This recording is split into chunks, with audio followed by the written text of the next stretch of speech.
Phil, congratulations on the film. Thank you so much, Eric. It must be It's exciting to see the awesome. whole thing back living back to you. Oh yeah, I haven't smiled this hard in a long time, and I tell you, it's just a dream come true.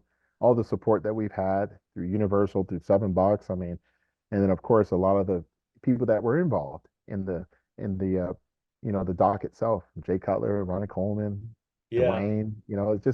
It's just killer, man. Like I'm just so happy. let's jump in. So let's start at the beginning and talk a little bit about you originally thought of yourself as a basketball player. Yeah. Talk about how you went from basketball to bodybuilding. Yeah, so we both get to laugh because it's usually not the case, right? A guy that plays Division I basketball, having the hopes of going to the NBA or playing professional ball overseas to realizing that that just ain't in the cards. And what do I do next? And lo and behold, there's a guy sitting next to me into bodybuilding, and I just start following him around and meet a bunch of other bodybuilders. And next thing you know, I start trying this, and next thing you know, start gaining some real muscles and did a few competitions and it all worked out. But I mean, it's just so wild how life just gives you opportunities to pivot. And I'm just so Yeah, thankful that I did because I don't know where I'd be, to be yeah, quite honest. I think I would have just been a guy that, I would have done something, but man, if at the end of my life, if I'd have been shown like, hey, by the way, Phil, this is what you're supposed to be doing, I'd have been like, no way. I get to be like a freaking bodybuilder that could sculpt his biceps, like yeah. to get all transformed like a comic comic book hero. Yeah. What was it about bodybuilding that spoke to you? Was it the fact that you could have this kind of ultimate male body? What is it? I'm always curious about that. Like what is it that makes you want to go from being just a big guy? Because those pictures of you playing basketball, you're actually very big for a basketball player. Like what made you want to go to like really like the nth level with it? I think it was just my competitive spirit that made me want to keep going and to know that I always had muscles growing up and I always loved working out in some capacity. And just like I said, I attribute it to my competitive spirit. I've been competitive at everything, even like who can who can do the Rubik's Cube or who can play the best video game or whatever it is. Like I just love competition and bodybuilding provided me that. Yeah. And of course, it was just another way of learning how to train, how to diet. Those are two things that like I can take with me for the remainder of my life. And then also understanding just the growing trends with different fat diets and different modalities of like now we talk about cold plunging and all this other stuff. And now I can say, oh, okay, I can test that out. Oh, that works for me. That doesn't work for me. Okay, that's true. That's BS. And it's just so fascinated over this world of health and fitness. I'm gonna be that guy. I'm gonna be like the Jack LaLanne, one day probably. I'm just that excited about working out. Yeah, talk about your how when you really got into it in the competition with Jay Cutler and winning your first Mr. Olympia. What was that? Talk about that period of your life and what that was like for you. Getting ready for my first Mr. Olympia was it was difficult because it was unknown for me because I had already qualified 2 years prior. So for 2 straight years, I had already qualified, decided to hold off because I didn't feel comfortable just going there to place 10th or 15th. I wanted to be formidable. And come 2008, I was right there, and I was third at my first Olympia, and then actually watching Jay Cutler be dethroned by Dexter Jackson. Um, I had mixed feelings, obviously, because of it, Jay being my friend, but then also, wow, I just placed third, so I'm like right there, and then going toe to toe with Jay in 2010, placing second, and then having that decision of and realizing at the same time that wait a minute, you have an opportunity to be the best in the world. He's always going to be your friend. Okay. But you need to become Mr. Olympia. You don't have to beat Jay Cutler. And that was difficult at first, because you look I've been always the person that wants to see everybody win. But Mhm. in this sport, this is a singular thing. This is not a team sport like you think. So I had to talk to myself and say, look, you got to take the friendship out of it. And Jay was a great sport about it. He actually said the same thing to me one time. And that gave me more comfort of saying, okay, go for it. And I did. And I'm glad that we both had that moment when I won. because he was able to physically hand that torch to me on stage with his speech when I won in 2011. So it was a great moment for bodybuilding as well as myself. Mm. Talk about the determination that it requires to be at that level. I mean, I was struck by some of the details, like that you have to eat every 2 hours. Like, It's all this. wild, man. Yeah, it's wild to have to eat every 2.5 hours. I mean, but like, what is that like for you as an athlete, as a person? Like, what? I mean, it must be, It's a you know, job. It's difficult. a serious job to eat where your cheeks, like I think, like I literally, this is still sore from all the years of chewing because of every meal. And then what's wild is that every meal has intention. Every workout, every rep, every set, every step on the cardio has intention to be the best.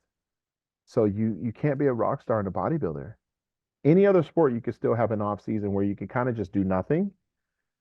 Not in bodybuilding. There's always someone trying to take you down. So you have to build yourself up by always being mindful. Um, you don't get to enjoy as much as other people probably do. You don't get like the summer vacations because the Olympia is in late September. So during those years, I didn't have a summer. My summer was in the gym.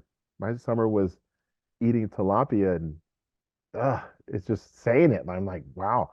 But I had to enjoy it. I had to trick my mind to say, this is what's going to get you there. Everything that served me to be Mr. Olympia was the complete opposite of what my friends were doing. So I had to learn how to navigate those relationships as well. And some of them had to get pushed aside because I just wanted to be the best in the world. And, there's a lot of sacrifice. And it's not for everybody. I'll be honest. I mean, to lose 5 pounds, 10 pounds, that's one thing, but to lose weight and gain muscle around about the same rate of time is extremely challenging. Yeah. Talk about, so you have 7 times winning Mr. Olympia, and then you have the eighth time where you don't win because of the issue with your stomach. Talk a little bit about that experience because you become so conditioned to being the absolute top in the world, and Mhm. then you're not. Like, what does that feel like? Um, Going for number 8 in 2018 was very, very difficult because when about 3 weeks out, like I said in the film, I was dealing with, one hernia surgery right after I won the seventh title. Mhm. And instead of just taking a full year off and just resting, I wanted to keep putting pedal to the metal, man. And unfortunately, I retore those incisions and it came at a detriment to my physique. And the judges looked at it as an opportunity to say, look, like this is not what we want.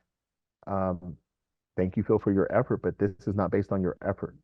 This is not based on how bad you want it.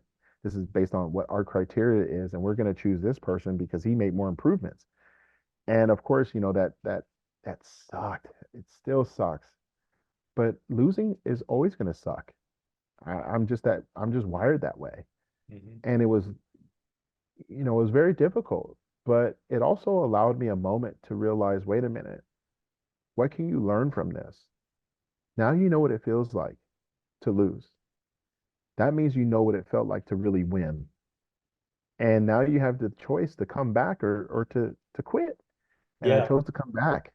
I made that choice. I took a year off in 2019 and I came back even during COVID. Of all the times I could come back, I came back during a freaking pandemic, a global pandemic, where I wasn't allowed the same privileges that I recently had, where I could train at any time I wanted to. I had to sneak into the gym with a freaking iPhone light in the pitch black gym and realize that what's the bigger picture here? And the bigger picture was that I wanted to put myself in a position where what if I do win?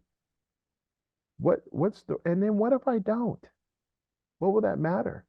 And to be completely honest, I realized that yes, I wanted to win, but although I didn't, I felt like I still won because it wasn't something that I was even supposed to do.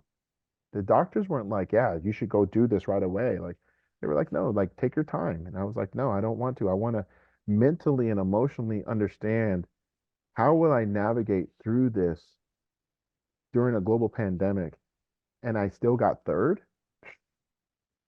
Like for me, that was a moral victory. And I normally would say to people, and even in the seminar, like, no more victories. You know, either won or you didn't. But sometimes it's important because it builds character. And the character that I built going for 2020 was derived by grit and guts, man. You know, because I could have easily just sat back and rolled off into the sunset and let everybody tell me how great I am. I just said, nope, I'm going to put my title, my legacy on the line and show the world that I can still come back and be a formidable force on stage. Mm. Bill, that's a great note to end on. Thank you so much for sharing your story and the film with us. I really enjoyed it, and a lot of people get to see it. No, thank you. Thanks for watching the You Interview channel. With over 3,000 original celebrity videos, we have one of the largest collections of celebrity interviews anywhere. So remember to like and comment on our videos and subscribe to the channel. If you want to get more involved, you can become a member of the channel. Membership has its perks. You can see exclusive celebrity videos and get the opportunity to ask our celebrity guests questions. We can't wait to hear from you.